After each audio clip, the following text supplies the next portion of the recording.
Live television broadcasts are exercises in organized chaos. A control room must process unpredictable reality and compress it into a rigid, to-the-second timeframe. When you watch a live broadcast from your living room, it feels seamless.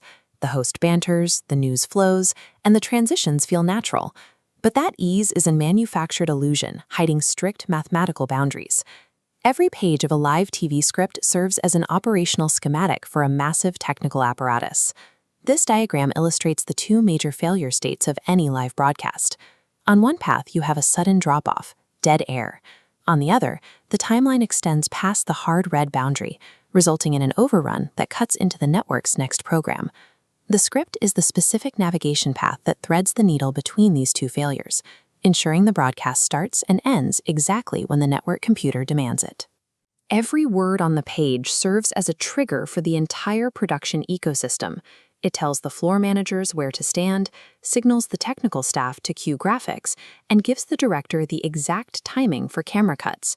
Preventing broadcast collapse means engineering a system that expects failure, absorbs it, and reroutes the show before the viewer ever notices a mistake. The execution of this document relies on a tight, continuous communication loop between the host standing on the studio floor and the producers sitting behind the glass in the control room. To manage this loop, writers rely on a core architectural principle, modular segmentation. By breaking the 60-minute broadcast into distinct, isolated modules, a production protects itself. If an interview runs 10 seconds long, that delay is contained within its specific module, rather than cascading down and crashing the entire hour. To achieve this containment, every intro, performance, and commercial break must be calculated and assigned a strict duration down to the exact second. These internal timings have to align perfectly with the broader network's automated broadcast schedule. Miss the final cue by a few seconds, and the network computer will cut the feed mid-sentence. Hitting these marks requires constant synchronization. The scriptwriter maps the timing, the technical crew builds the digital cues, and the floor manager physically counts down the host to keep the pacing on track.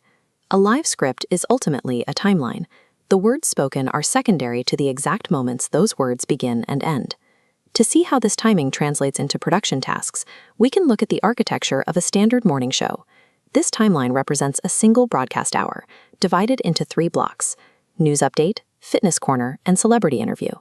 These segments create strict boundaries for commercial elements. The gaps guarantee precise slots for sponsorships and ad breaks. This macro segmentation also regulates the pacing of the show. Alternating between a serious news update and a high-energy fitness routine creates a rhythm that maintains viewer attention. On the studio floor, the floor manager treats these segment boundaries as hard stops, using hand signals to drive the host toward the next block, regardless of where the conversation is naturally heading. While the broadcast feed is live on one segment, the technical crew uses the rigid boundary of the commercial break to physically reset the studio, swapping microphones, moving props, and shifting camera angles for the next block.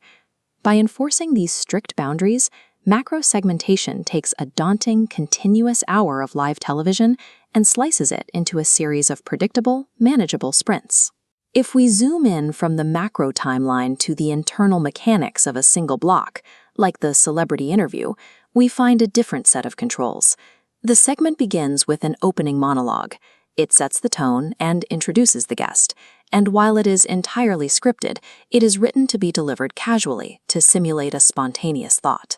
Once the guest sits down, the dialogue appears conversational and off the cuff, yet the producer has structured this interaction long before the cameras rolled. This wireframe shows how a live interview script is actually formatted. Standard, dense paragraphs of text are stripped away, morphing into a lean list of bullet point questions, targeted intros, and highlighted transition phrases. These bullet points function as bumpers. If a guest begins to wander off topic, the host uses a scripted bridge to steer the conversation back onto the required timeline. To execute this without breaking eye contact, the host relies on real-time visual safety nets, cue cards, and teleprompters placed right beside the camera lens. Producers strip the teleprompter down to the most critical data points. You'll find exact sponsor shout-out phrasing, phonetical spellings of difficult guest names, and essential legal phrasing. The writing itself has to be tight. Scriptwriters actively avoid long-winded explanations or complex sentences that could cause the host to stumble. anticipating pronunciation issues before they happen. What feels like a natural conversation is heavily engineered. Formatting, phrasing, and visual aids are all designed to protect the broadcast from human error. No matter how tight the blueprint is, live television operates in reality, and reality is unpredictable. Breaking news happens, equipment fails without warning. To survive these variables without taking the show off the air, writers build contingency branches directly into the script. When a live hazard strikes, the linear timeline path instantly branches upward, routing the broadcast into a parallel track. To fill the dead space, the control room triggers an optional segment. These evergreen stories pad the runtime or get cut if the show runs late. The script also contains alternative transitions, giving the director the precise phrasing needed to skip a broken segment and smoothly reroute the audience to the next available block. These short, highly scripted phrases are called segues. They act as mechanical joints that allow a host to gracefully recover from an awkward moment. If an audio feed drops during a remote interview, the host does not freeze. They read the fail-safe segue, something like, "We seem to be having connection issues, so let's take a quick break," and the director immediately cuts to a commercial. A professional live script relies on an invisible architecture of backup plans and pre-written escape routes to maintain the broadcast when the primary sequence fails. Paradoxically, it is this highly rigid architecture of strict timings and automated fail-safes that creates a secure environment for genuine live energy. Because boundaries are so well protected, producers can safely inject highly volatile elements into the broadcast: live audience polling, social media integrations, and call-in segments. The script leaves nothing to chance here. It explicitly highlights the exact moment the host needs to prompt the audience, detailing exactly how viewers should cast their votes or submit their questions. This diagram illustrates the massive data flow required during interaction. Glowing lines route cues to the crew, prompts to the host, and triggers to the audience. As the broadcast closes, all flows must terminate cleanly at a single, precise point, the closing remarks block. In these final 30 seconds, the host has to execute 3 operational goals at once: thank the guests, tease the next episode, and fulfill the legal requirement of mentioning the show's sponsors. All of this must be delivered clearly, without rushing, wrapping up exactly on the syllable as the automated broadcast clock hits 0. Writing for live television is an exercise in architectural foresight. It requires mastering technical precision, anticipating human error, and mathematically controlling time, all to deliver the flawless illusion of reality.